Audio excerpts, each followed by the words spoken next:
All right, we are recording. Erin, tell me a little bit about you and what you do for work. Sure. I work as a fish and wildlife biologist with the U.S. Fish and Wildlife Service. So, what I do primarily is work under the Endangered Species Act. So, within Idaho, there are, I should know this offhand, probably 7 to 10 listed species. So, anywhere from fish and snails to plants to terrestrial animals like lynx or squirrels. So what my job is to really help protect and help conserve these listed species that occur within Idaho, but are recognized across the country as endangered or threatened to be endangered.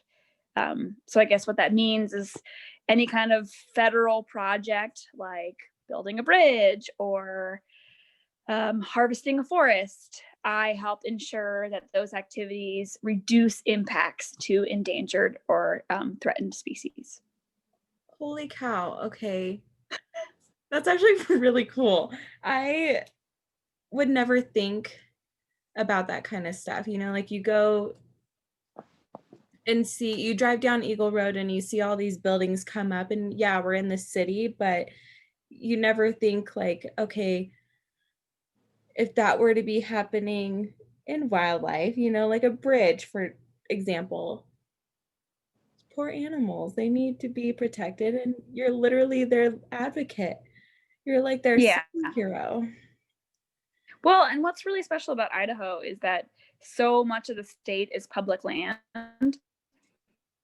So it's land that's owned by the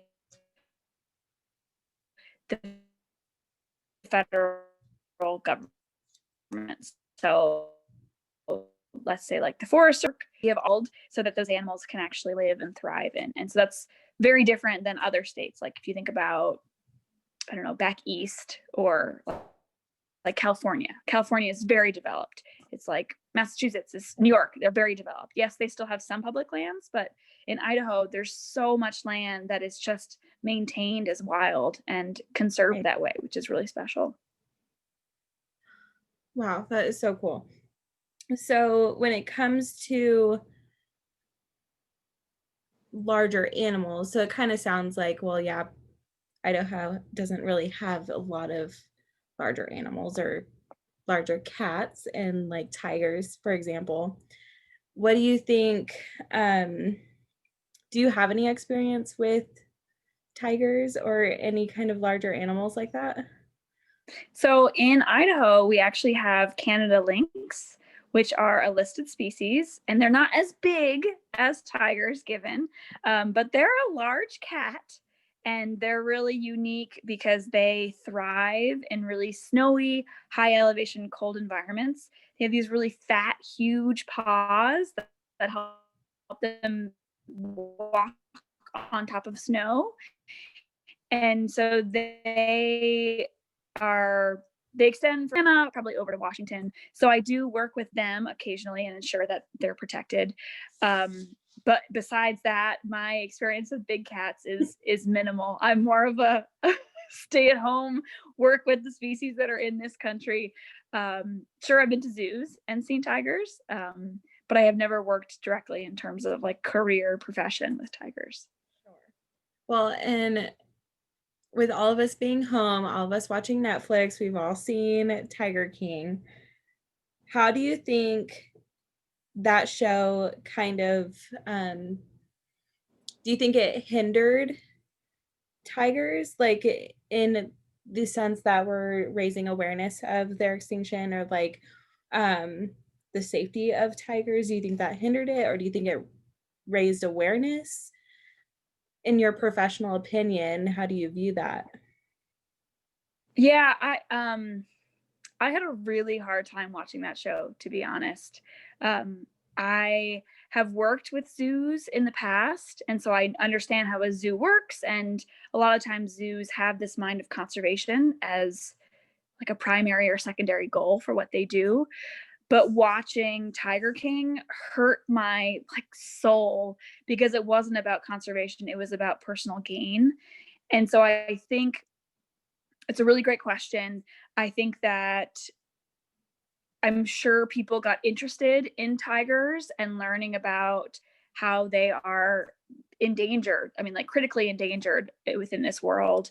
But I think that I'm afraid that people also saw that and got really excited about going to see baby tigers and petting them and getting photos, or the ability to own their own tiger at home, and or this like tiger trade that exists and the potential to either see tigers or own a tiger. That to me was a bit more scary, because what I saw on that show was not conservation. It was a really selfish game to gain money and to have people as your pawn to be able to like pay for your this like extravagant world that a tiger's not supposed to be in the world that they've created for them. And so it was just really hard to watch, because their tigers are imperiled in this world, and meanwhile they're being bred in captivity, which should never be allowed, and people are paying to see them because of sure. I mean, like a baby tiger, heck yeah, it's adorable. I would love a picture with one. Sure. But the reality of it is it's such a dangerous game for the continuation of that species that it's heartbreaking. Right. So with you mentioned a little bit about being involved with zoos, or like knowing that conservation is one of their main goals. Do you think bringing it local, do you think the Boise Zoo is doing their part when it comes to conservation? I have not been to the Boise Zoo. I've seen the giraffes from the green belt and Yes. waved. But I've never actually been inside. I think, you know, do they have tigers? They do have one. Her name is Diana. I don't have all my research on her yet.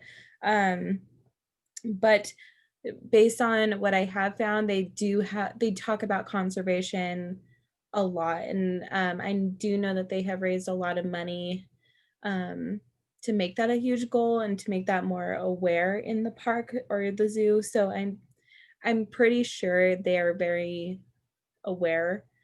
Um, Yeah. I haven't been to the zoo in a long time. Like you said, I see the giraffes a lot, but Yeah.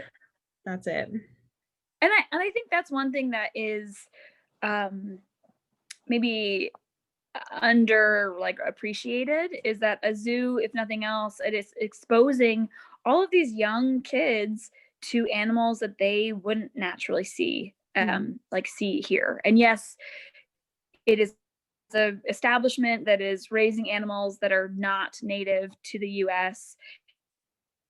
And yes, it's charging people to go in and see these animals. But I mean, I remember being a young kid and loving zoos because I got to see all these animals and a semi king. Whereas Tiger King is just a massive amount of tigers within a caged area, and that is not natural at all. It's not the environment that they're used to, that they should be reared in, that is wild at all. And so I think a local Boise Zoo is wonderful to get kids' attention, to get their interest, to educate parents, to generally provide a source of information for people that don't know the reality about a lot of these animals and their well-being and their status worldwide. And that's very different than a private, take your photo, come see crazy amounts of animals kind of a. It's not even a zoo. It's like a animal theme park or something. Okay, yeah, and not to mention the wild people that work at these places, like, that alone, I would pay money to see. People watching there is, like, prime. Yes. Um, well, I'm glad that I'm getting that perspective, because growing up, I didn't really go to zoos, I didn't really have one nearby. So, being so close to the Boise Zoo and knowing, like, yes, it is Boise, it's not huge or anything, but Yeah. the few times I have gone, it's very educational, and I think that, like you said, is the deal breaker, like, that's what it's supposed to be about, and that's what, their goal should be when having animals that aren't native to the United States, which is insane. I would have never thought about that. Yeah. Okay, well then about you mentioned building a bridge and going through the process of making sure your animals are protected and being their superhero, which is badass if you don't mind me saying, but as far as that goes, do you think humans are doing their part um, by protecting the land for animals? Do you think that we're hindering that by things that we're doing on a daily basis, like building new buildings and um, our plastic consumption, like all these things that we could be so much better at? Do you think that is contributing to the decreasing numbers of animals?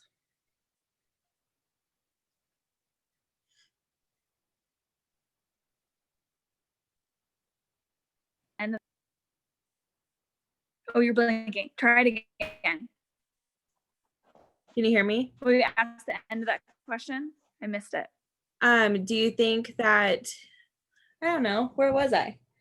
I think You I asked, said, like, do you think that humans are doing the right thing, or like, how are they impacting by like building homes and plastics and kind of like what my thought on general like humans impact on the environment? Is that what the question was? yeah, basically, yeah. Do you think that we're totally screwing up, or do you think we've made headway? I mean, I feel like at this point where I am in life, I don't, it's so hard to think that we can come back from what we've done in the past. And that's heartbreaking. But how do you feel about that? Yeah, it's hard to work in the federal government because it always changes who your boss, like how things are done depending on who your boss is. And my ultimate boss is the president. And so I've only worked for the federal government for 2 years. But people that work in my office for much longer say that every 4 years, the dynamics kind of change. And so right now, we are seeing a lot more of a push for things that I don't think should be happening. So, like gold mines or any kind of mines, like mining in general is encouraged, fracking is encouraged, um, big projects that encourage development. A lot of these projects that are really detrimental to the environment are backed by the current president. And so I'm interested to see how that might change, hopefully. Mhm. I know this is probably not a topic we should get into, but I guess my point is that I think that there's a lot of money that make drive people's decisions, and I think that money is always more important to people than conservation, which is really unfortunate. And so I see things like the energy industry, coal, oil, um, mining. It takes people are more interested in the money that comes out of that than the damage that it puts onto the environment, and that's what's really hard for me to see. I think if people actually realized that the environment is not, it's a finite resource, and you have to protect it and conserve it, because once it's gone, it's irreplaceable. Like you think about the Amazon, it's being just shredded for consumption and commercial use in a whole like range of forms, and also environments where tigers live. Like that's why they're struggling to live, is because that environment is destroyed for any number of reasons, but always tied to humans. And so, no, I don't think that humans are doing a good job. I think there are humans that are doing a good job.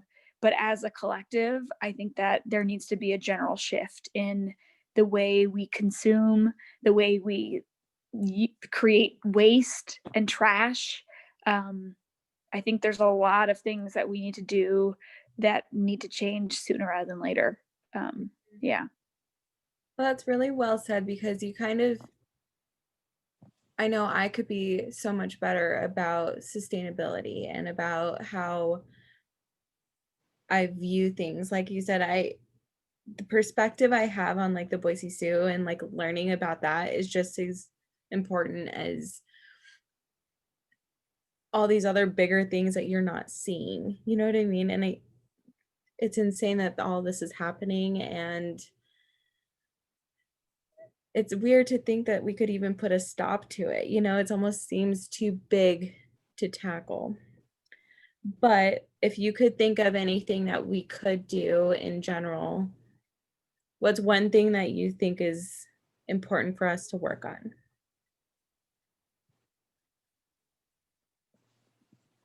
I think it's making, I mean, climate change and global warming is very real, and the science behind it is strong. And I think that it's not a believe situation, it's an accept situation. Global warming is real.